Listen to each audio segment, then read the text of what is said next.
Oi, pessoal, Karen Hanze do Epicentro Dalva. Nessa mini aula, eu vou contar para vocês como vocês podem alimentar as pintinhas desde o dia zero até as primeiras semanas de vida delas, né? E essas são dicas que aprendemos com o Romeu da Yamagishi, e ele aprendeu isso no Japão. E para a gente foi bem interessante, foi uma experiência muito rica de entender o funcionamento da alimentação das pintinhas, né? Então, vamos falar aqui a alimentação dos dias 0 para o dia 3, depois dos dias 3 para o dia 10 e do dia 10 adiante. E, para surpresa de vocês, não será só a ração. É uma alimentação muito mais com o intuito de fortalecer o papo e fortalecer o sistema imunológico delas, né? Além de focarmos numa alimentação que fortaleça a pintinha, que cria galinhas super resilientes, também enchemos o pinteiro de galhos, como vocês estão vendo essa pintinha aí arriscando toda a adrenalina possível, e a mamãe galinha, eu, né, atrás do Eucatex, totalmente preocupada que ela vai cair daí, mandando ela descer, mas ela não obedecia. Mas enfim, foi divertido encher os pinteiros de galhos, que aí você percebe como os pintinhos realmente são passarinhos, filhotes de aves, né? Os primeiros do dia 0 ao dia 3, você vai dar simplesmente arroz integral com água, cru. O arroz integral cru, preferencialmente orgânico, né? Ele fortalece o papo do pintinho. Então, quando você dá um arroz... Isso é uma técnica desenvolvida no Japão já há muitos anos, né? E o Romeu adotou essa técnica. Então, você alimenta as pintinhas simplesmente com arroz integral e mais nada, por 3 dias. E o motivo de você fazer isso é para fortalecer o papo. E de acordo com o Romeu, os pintinhos elas têm reserva, né, nutricional nos primeiros 3 dias. Elas não precisam dos minerais, dos carboidratos, da proteína, etc. O seu objetivo principal é realmente fortalecer, desenvolver a capacidade delas de processar a fibra. Vou mostrar um videozinho aqui para vocês verem o arroz. A gente faz uma pilha de arroz na entrada da mãe, substituta, né, que vocês viram no primeiro filme. E aí as pintinhas já espalham rapidinho, né? Vira uma zona de arroz para tudo quanto é lado. Vou mostrar aqui, vocês estão vendo a turma lá com arroz em abundância. Esse é o único alimento que você dá para as bichinhas nos primeiros 3 dias, né? Ali a entrada da lâmpada, a gente colocamos uma lâmpada de aquecimento também, porque no Dalva estava realmente frio e ainda não tínhamos esse protótipo de aquecimento elétrico, né? Como mostrado na mãe. Depois, quando você entra no 3º dia, vocês vão alimentar elas com a primeira coisa de manhã cedinho, quando elas estão morrendo de fome. Elas saem correndo debaixo da mãe, totalmente eufóricas, super felizes, né? Feliz de estar viva. E aí você vai alimentar elas com gema de ovo, mexida na banha de porco, alguma gordurinha, né? Saturada preferencialmente, óleo de coco ou banha de porco.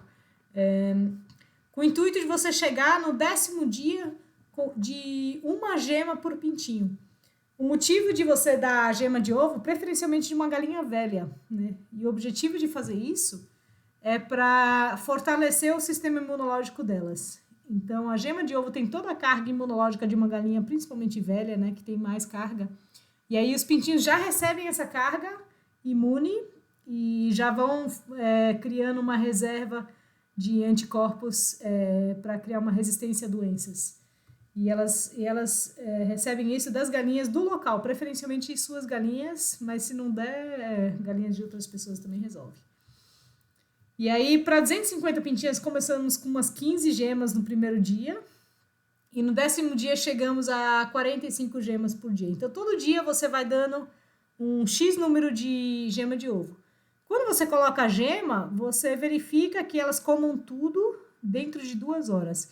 E aí você vai saber quantas gemas dá, mais ou menos, né, para as pintinhas.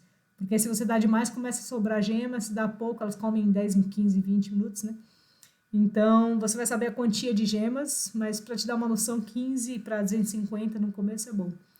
E então, porque se o ovo fica depois de 2 horas, a gema ele vira um meio de contaminante, né? Ele pode começar a acumular bactéria e outros bichinhos querer comer os ovos, né? Os ratos, né?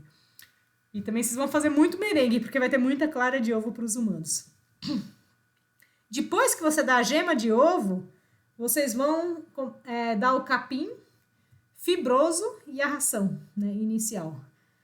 E o capim fibroso, o motivo de ser capim fibroso, tipo mombaça mais velho, napê mais velho, ou as folhas do milho, como o Romeu também fez, é para você fortalecer de novo o papo das pintinhas. Você quer que ela tenha aquela capacidade de quebrar material fibroso, porque a gente quer que ela se alimente dos piquetes. O motivo de fazer pintinhos do zero é que a gente quer criar galinhas que vão conseguir absorver o máximo de nutrientes, de minerais, etc., do piquete e não depender de nós para alimentar elas, né?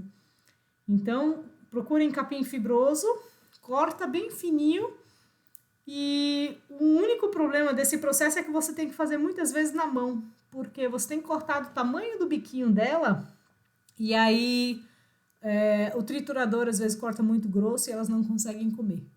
Então eu usei um moedor de café, foi difícil com as pessoas que compartilhavam esse moedor, não concordaram com a brincadeira, mas toparam no final. Então, nos primeiros dias, conforme elas vão crescendo, você vai ter que cortar na mão com uma tesoura de poda, uma faca, ou moedor de café. E aí, conforme elas vão crescendo, você começa a passar pelo picador. Outros alimentos que testamos também, que elas adoraram, por exemplo, o aguapé. Elas se lambuzam com a raiz do aguapé, adoram, né? Alecrim do campo elas adoram, também comem muito, né? Só que se dá muito alecrim no campo, elas ficam com diarreia. Não sei porquê.